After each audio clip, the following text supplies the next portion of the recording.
a timeout. When he got down there, I thought about the timeout. I knew they only had one timeout left. And when I looked over there, I don't know, something just didn't look right. They started on, and they started off, and now... Hey, you're out! However many seconds had gone by, and I'm thinking, all right, I'm not going to take them off the hook here by taking the timeout. If they want to use it, let them use it. And Matt said, do you want the timeout? You want to call the timeout? You don't want to call the timeout. It was a very lonely moment for me because he wouldn't talk to me. He wouldn't even look at me. He was just kind of staring across the field. The clock is running. People were saying stuff up in the box, asking, were we going to take a timeout? I'd say, Bill, they're wondering about a timeout. He said, yeah, I got it. And you could see it when you watch the rewind or whatever.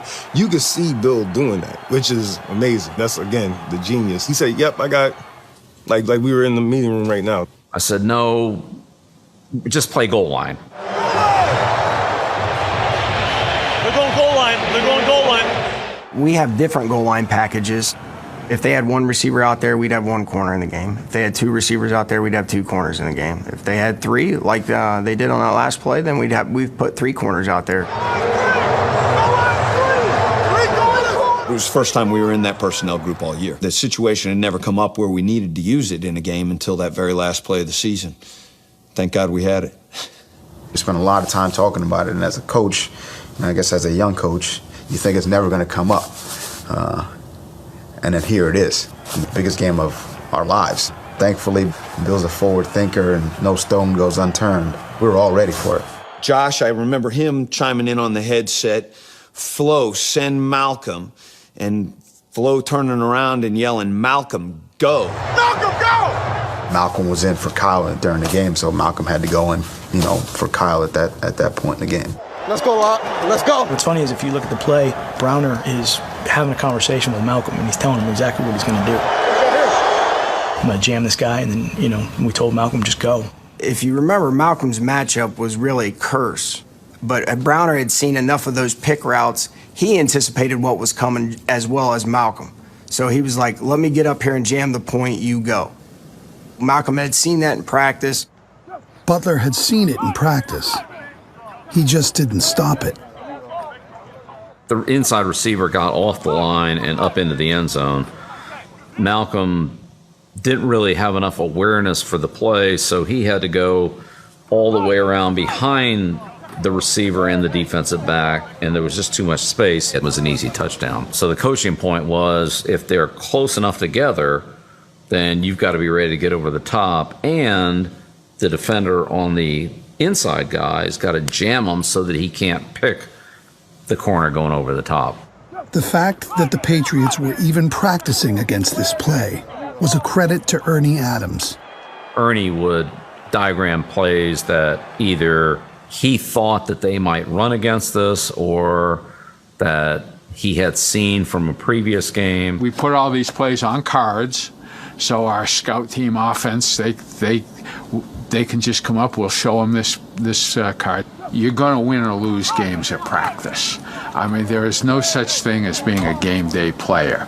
You see situations come up on the practice field, you've worked on it, you know what it takes. When it comes up in the game, because you're trained, you're seasoned, you've seen it, you react to make the play.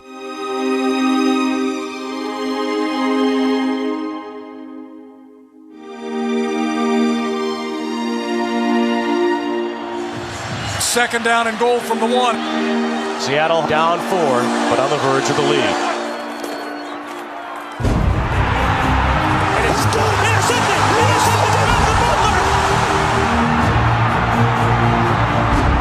What happened? Overlapped it, undercut the route. He saw the pick play coming. He did his homework, and he fired his shot and made the play of the year.